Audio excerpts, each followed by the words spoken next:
La ética atomista reconoce leyes morales deducidas de las tendencias propias de la naturaleza humana, deducidas a través de la razón. Una de estas tendencias, para Tomás de Aquino, es la de conservar la existencia, de lo que puede deducirse que cualquier acción que vaya contra esa tendencia de conservar la vida está fuera de la norma ética adecuada y también de la propia religión cristiana, de la propia religión católica. En ese sentido, es un defensor a ultranza del derecho a la vida, también Tomás de Aquino, como no podía ser de otra forma, y realmente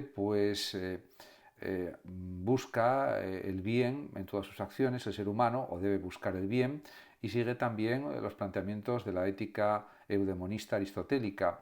En este aspecto, a Tomás de Aquino le parece correcto lo que plantea Aristóteles en relación con el término medio, con la prudencia, con unos buenos hábitos de conducta, para que todos los comportamientos sean apropiados y buenos. La esencia son las características que comparten y definen a un conjunto de individuos. En Aristóteles la esencia se define como la forma o se identifica con la forma, podríamos decir. Por ejemplo, la esencia del hombre es que es un animal racional que entiende, que razona, que argumenta, que aprende, que investiga, que conoce en definitiva. Un animal que habla, un animal social y político también. Para Al-Farabi, para este filósofo musulmán, por ejemplo, solo en Dios la esencia se identifica con la esencia. También se puede hablar de Xavier Zubiri, que es un filósofo del siglo XX, que nació en 1898 y murió en 1983, y en los años 60 publicó uno de sus tratados que se tituló Sobre la esencia, donde pues se explicitan muchísimos aspectos de lo que es la esencia en el ámbito metafísico, en el ámbito filosófico. Se han escrito otros muchos tratados sobre la esencia a lo largo de la historia de la filosofía, y eso supone que es un tema fundamental.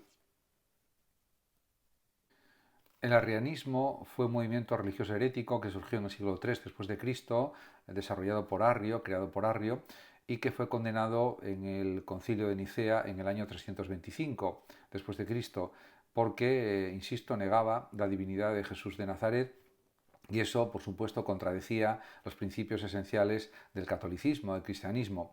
Por tanto, fue rechazado. Es verdad que ha habido pues, distintos pensadores a lo largo de la historia que han tenido pues, una doctrina arriana, como por ejemplo está el caso de Isaac Newton en el siglo XVII y principios del XVIII y algunos otros, pero ciertamente es algo que se puede plantear desde una óptica diferente que no sea la religiosa. Podemos pensar que Jesús de Nazaret fue un gran profeta, pues diríamos que dio unas enseñanzas morales realmente magníficas y que no tuvo la condición de ser Dios, pero eso desde una perspectiva diferente a la característica del cristianismo.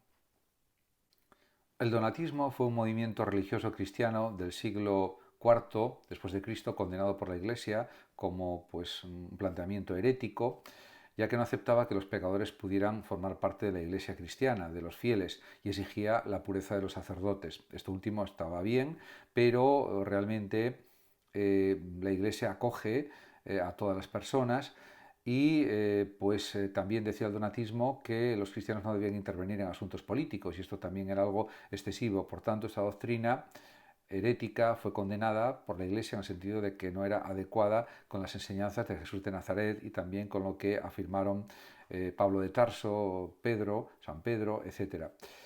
En ese sentido, pues me parece válido este planteamiento, ya que la Iglesia cristiana es una iglesia de solidaridad, de compasión, abierta a todo el mundo, y en ese sentido no se pueden hacer este tipo de diferenciaciones. La caridad cristiana representa el amor cristiano, el afecto cristiano a los demás, al prójimo, y también el amor a Dios. Ciertamente la caridad supone reconocer al otro, a la otra persona, como un fin en sí mismo y no como un medio. Estaría de acuerdo también con la ética kantiana del deber por el deber, del imperativo categórico. Hay que cumplir los deberes con los demás, los derechos también hay que exigirlos, pero sobre todo hay que ser consciente de que no podemos instrumentalizar a los demás en nuestro propio beneficio, sino que siempre hay que respetar los derechos de los demás. En ese sentido, es una especie de solidaridad universal con los demás, y esa es la caridad cristiana, que es una virtud pues muy propia de las religiones, por ejemplo del protestantismo, del catolicismo y de otras religiones y planteamientos religiosos. Y eso es lo más adecuado también para la convivencia pacífica de las personas. El misterio de la Santísima Trinidad es uno de los dogmas fundamentales de la religión católica y pues fue establecido en el año 381 en el Concilio de Constantinopla. También hay una gran obra titulada de la Trinidad que es de San Agustín de Hipona y que es uno de los puntos fundamentales, es uno de los textos fundamentales para entender lo que es esta cuestión. Ciertamente no se puede entender por la razón, pero sí se puede comprender desde el punto de vista de la fe, de la creencia en que esto es cierto, en que haya tres personas que son Dios Hijo, Dios Padre y el Espíritu Santo, que aunque sean tres forman una unidad. Dios uno y trino a la vez sería la explicación más plausible. Esto es difícilmente entendible desde una perspectiva exclusivamente racional, pero hay que confiar en Dios, hay que confiar en la fe en Dios y eso puede ser suficiente.